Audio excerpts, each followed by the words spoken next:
HPV vaccination ఇవ్వగలిగితే కనుక 100% వాళ్ళకి సర్వైకల్ క్యాన్సర్ వచ్చే అవకాశమే లేదంటారు. అట్లాగే మన ఇక్కడ ఇండియాలో సంబంధించి ఆ విమెన్కి వాళ్ళు ఎక్స్పోజ్ అయినా సరే, పెళ్ళైనా ఏవైనా సరే, ఒక 45 ఏళ్ల వరకు కూడా ఆ హెచ్పివి వ్యాక్సినేషన్ అనేది ఇవ్వండి, మంచిదే అని అంటున్నారు. అది తీసుకోవడం మూలంగా తప్పేం లేదు. సో దానికి కావాల్సిన యాంటీబాడీస్ తయారవుతాయని కూడా అంటున్నారు. కాబట్టి నేను సజెస్ట్ చేసేది ఏంటంటే 9 సంవత్సరాలు 10 సంవత్సరాల నుంచి 20, 30, 40 సంవత్సరాల వరకు కూడా గర్ల్స్ అనేది ఒక చిన్న ఆ వ్యాక్సినేషన్ హెచ్పివి అనే వ్యాక్సినేషన్ వేయించుకుంటే వాళ్ళకి ఈ సర్వైకల్ సంబంధించినటువంటి రాకుండా పోతుంది.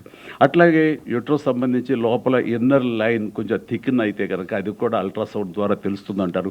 అలాంటి ఫ్రీక్వెంట్గా చేయించుకోవడం మూలంగా ఆ ఈ గర్భాశయ సంబంధించి కూడా రాదు, అవాయిడ్ చేయొచ్చు అంటున్నారు. అట్లాగా నాకు సంబంధించి మాకు మరొక మిత్రుడికి కూడా ఇట్లాగే ప్యాంక్రాటిక్ ఇది వచ్చిన తర్వాత మధు గారు ఉండుంటే కనుక అది చాలా ఇదిగా ఉండేదేమో, కొంచెం ఎక్కువ స్టేజ్కి వెళ్ళింది, అతను కొంచెం సఫర్ అవుతున్నాడు అని అనిపిస్తుంది. తీసుకొచ్చి మధు గారికి చూపించాలి మరి. ఇట్లాగా ప్రతి దానికి కూడాను మనకి అవాయిడ్ చేసి దాన్ని తప్పించుకునే అవకాశాలు ఉంటాయి ఎర్లీ డిటెక్షన్ చేస్తుంటే కనుక. అండ్ ఈ రోజుల్లో ఎన్ని ట్రీట్మెంట్ సంబంధించి ఎన్నో వచ్చింది. ఇప్పుడు గామా అది వచ్చింది కదండి, gamma knife, okay, gamma knife వచ్చింది. అలాగే ప్రోటాన్ కూడా వచ్చిందండి థెరపీ, చెన్నైలో ఉంది. నాకు తెలుసు నేను రాకేష్ గారు అని, ఆయన చీఫ్ డాక్టర్ అక్కడ. సో మన చుట్టూ ఎలాంటి స్టేజ్లో సరే తగ్గించడానికి అవకాశాలు ఉన్నాయి. బట్ ఆ ఛాన్స్ కూడా తీసుకోకుండా ప్రతి ఒక్కళ్ళు వాళ్ళ లైఫ్ స్టైల్లో వాళ్ళు ఎలాంటివి అయితే మనకి ఓరల్ క్యాన్సర్కి కారణమైనటువంటి ధూమపానం కానివ్వండి, లేకపోతే ఈ తంబాకు ఇలాంటి చేయడం, ఇవన్నీ కూడా చేతిలో మనకు తెచ్చుకుంటూ అవుతుంది.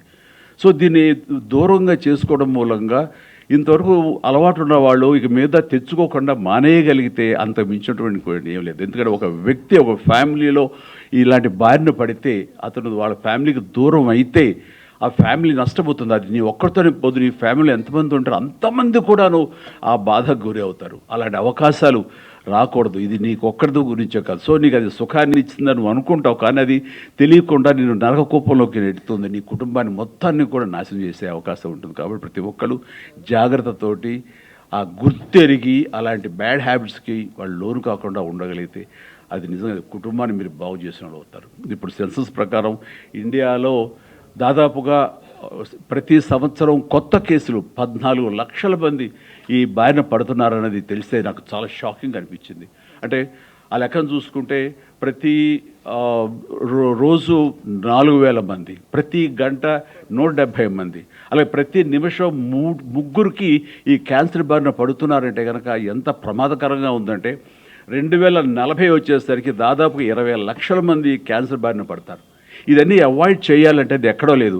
ఎలాగైతే మనం పోలియో అనేది ఎలాగా ఒక దీక్షలాగా, ఒక కంకణలాగా మనం దాన్ని అవాయిడ్ చేయగలిగామో, పూర్వకాలం అయితే కనుక మసూచి అనేది ఎలాగ అవాయిడ్ చేయగలిగామో, ఈ క్యాన్సర్ని కూడా దాదాపుగా మనం దూరం చేసుకునే అవకాశాలు మనకు ఉన్నాయి. దానికోసం ప్రతి ఒక్కళ్ళు కంకణబద్ధులై ఇది రాకుండా చేసుకోవడానికి మీ చేతుల్లో ఉంది. మీ బాడీని మీరు వినండి. కాబట్టి మా బాడీ చెప్పిన దాని ప్రకారం వెళ్ళండి. అవకాశం ఉన్నవాళ్ళు ఎర్లీగా దీనికి కావాల్సిన టెస్టులు చేయించుకోండి. అది పిఎస్ఏ కానివ్వండి, అల్ట్రాసౌండ్ ద్వారా కానివ్వండి, లంగ్ సంబంధించి కానివ్వండి, ఇట్లా ఎన్నో ఉన్నాయి అవకాశాలు. అవన్నీ మీరు అబండెంట్గా అన్ని చోట ఇన్ఫర్మేషన్ ఉంది. ఆ రకంగా మీరు తెలుసుకుని దాన్ని ఆచరించి దీన్ని అవాయిడ్ చేయగలిగితే అది మీరే కాదు మీ కుటుంబం అందరినీ కూడా హ్యాపీగా ఉంచిన వాళ్ళు అవుతారు. సో నాకున్న ఈ కొద్ది అవగాహనతో మీతో మాట్లాడగలిగాను. కానీ దీని మూలంగా మన వాళ్ళు ఏదైనా సరే ఫ్యూచర్లో క్యాంపెయిన్ చేయగలుగుతాము. మీరు మాకు దోహదపడండి. ఇది ఎక్కువ మంది రీచ్ అవ్వడం కోసం అవకాశం ఉంటే కనుక మోర్ సైంటిఫిక్గా, మోర్ ప్రిసైజ్డ్గా, కన్స్ట్రక్టివ్గా నా నుంచి కొన్ని షార్ట్ ఫిల్మ్స్ వెళితే కనుక ఎంతో కొంత ఉపయోగపడుతుంది. దాని ద్వారా నేను కూడా ఈ సొసైటీకి ఎంతో కొంత హెల్ప్ చేస్తూ అవుతాను